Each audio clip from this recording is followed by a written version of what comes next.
The galaxy had known terror before. Armies clashed, empires fell, and dark ages came and went.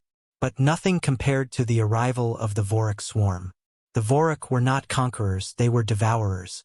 A tide of chitin, claws, and endless hunger sweeping across the stars. No negotiation, no mercy.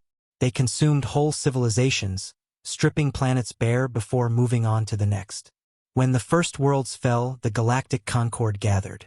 Delegates of hundreds of species filled the great chamber, their voices quivering as they recounted the horrors. A single Voric hive ship had reduced fleets to ash. Colonies disappeared overnight. Panic spread like wildfire. The Concord's chancellor stood, her frilled crest trembling. We must consider evacuation of core systems. Resistance is futile. The swarm cannot be stopped.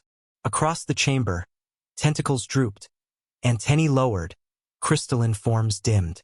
Entire species, the proudest of the galaxy, were reduced to frightened whispers. Some spoke of surrender, others of hiding, but none dared speak of fighting. None except the humans. At the far edge of the hall, Ambassador Marcus Hale rose from his seat.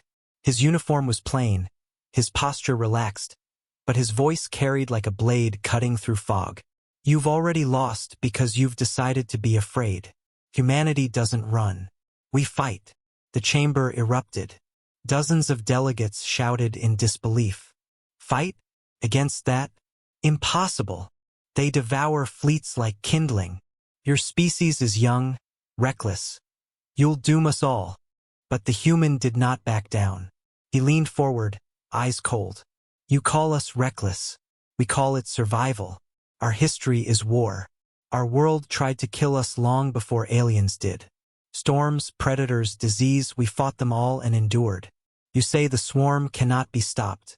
We say they can bleed, and if they can bleed, they can die. Silence followed, broken only by the nervous clicking of insectoid mandibles.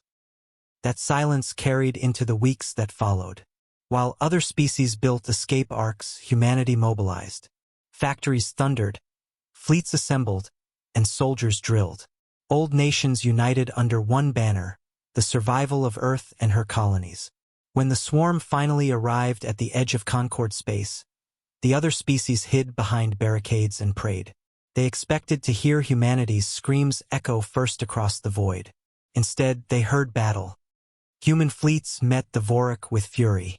Where other species relied on shields and careful formations, humans fought with brutal creativity. They overloaded reactors to turn dying ships into bombs. They launched boarding parties directly into the swarm's hive ships, detonating from within. They sacrificed without hesitation, turning every loss into a weapon. On the ground, it was worse. The Voric expected prey to scatter before their claws. Instead, they found traps, ambushes, and humans charging straight into their ranks with blades when ammunition ran dry. Every street, every ruin, every crater became a battlefield drenched in fire and blood. One Voric commander, captured in rare communication logs, shrieked in disbelief. They do not retreat. They do not fear. They fight like predators who enjoy the slaughter.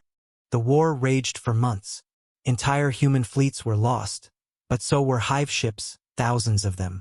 For the first time in galactic history, the swarm faltered. They had never faced prey that fought back, never faced creatures who turned terror into rage. And then humanity broke them. At the Battle of Orphean Rift, the largest swarm hive was lured into a trap. Human ships feigned retreat, drawing the Voric into a gravity well. Mines detonated, reactors overloaded, and the rift itself collapsed, taking half the swarm with it. The galaxy watched, stunned, as the unstoppable tide was halted. When the war ended, the Concord reconvened. Once more, silence filled the chamber. But this time it was not fear. It was awe. The Chancellor turned to the humans. Her crest lowered in respect. You faced what we could not. You did what we believed impossible. How? Ambassador Hale's answer was simple.